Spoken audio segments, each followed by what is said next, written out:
Angibingelele bafethu ekuseni egameni likaJesu Kristu waseNazaretha. Siyambonga uNkulunkulu bafethu ukuthi usigcinile kwaba nathi waphinde wasinikeza olunye usuku lokuba siphinde siphile.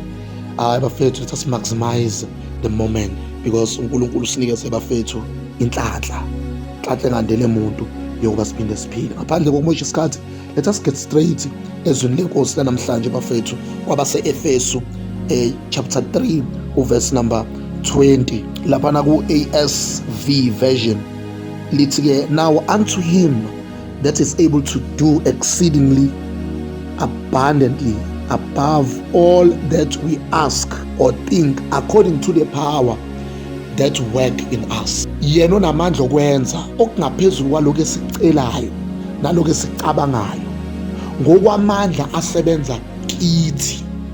Bafethu, lo nkulunkulu lona yena ukwazi ukwenza okungaphezulu kodwa ukwenza ngamandla awafake kithi. Ngamanye amazwi, the God that we are serving is trying to show us ukuthi the power that we go all over looking for, searching for, asking for is the power that is in us, is the power that is being installed in us. In other words, ufana nomuntu ophethe ifoni ayinkosi yami ucabanga ukuthi ayinazo izinto ezithile kanti awuyanga kuma settings.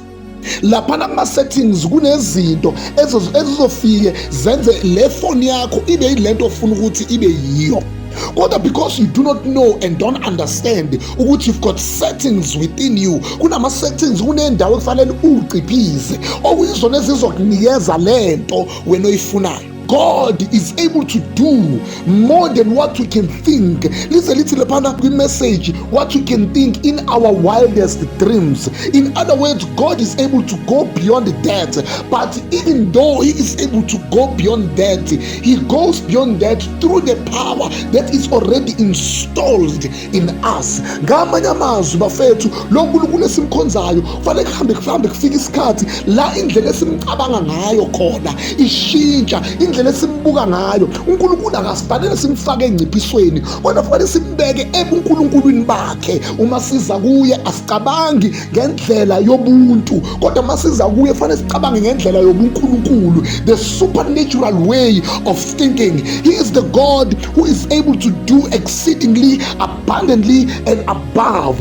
uNkulunkulu bazalwane ukwazi ukwenza izinto ezingaphezulu kwalezi esicabangayo. uNkulunkulu othi umuza kuye uthi uzofuna indlu athi no, I am here to give you a property, I am here to give you a land. Mawufika kuye uthi uzocela ipromotion athi no, I am here to create business for you, I am here to give you a company. Mawufika kuye uthi uNkulunkulu susa lezi ikweleti kimi athi uNkulunkulu no, I'm not here to remove debt but I am here to satisfy your bank balance. Mawuza kuye uthi hayi uNkulunkulu ngifuna nje ukuba rich athi no, I don't want to give you just riches but I want you to give you blessings so that you will be a blessing to others. uNkulunkulu njalo bafethu ekufanele masiza kuye sicabange ngendlela ehlukile, masiza kuye simbone uNkulunkulu okwazi ukwenza izinto ezinkulu ukuze mayesibuka sisemhlabeni athi naba abantu abangaziyo, naba abantu abazi ukuthi yini engikwazi ukuyenza. Akusho mina bafethu, kusho izwi likaNkulunkulu lithi he is able to do exceedingly, he is able to do abundantly,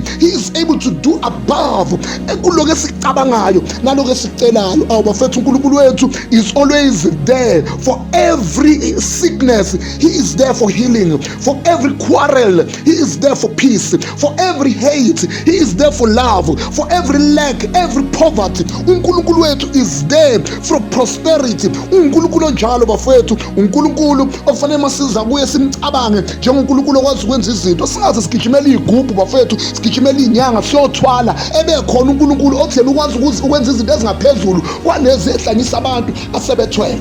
That is the God that we are serving bafethu. Siyambonga uNkulunkulu ukuthi siza kuye simqonda kahle manje ukuthi uNkulunkulu onjani. He is the God who will meet you according to his current riches, his current account, his current wealth. He is that God. Uma siza kuye bafethu, let us change our perspective and our way of thinking when we come to this God. May God bless you bafethu. We serve a supreme big God. We serve a wide God. The earth and the scientists cannot measure the kind of God we are serving.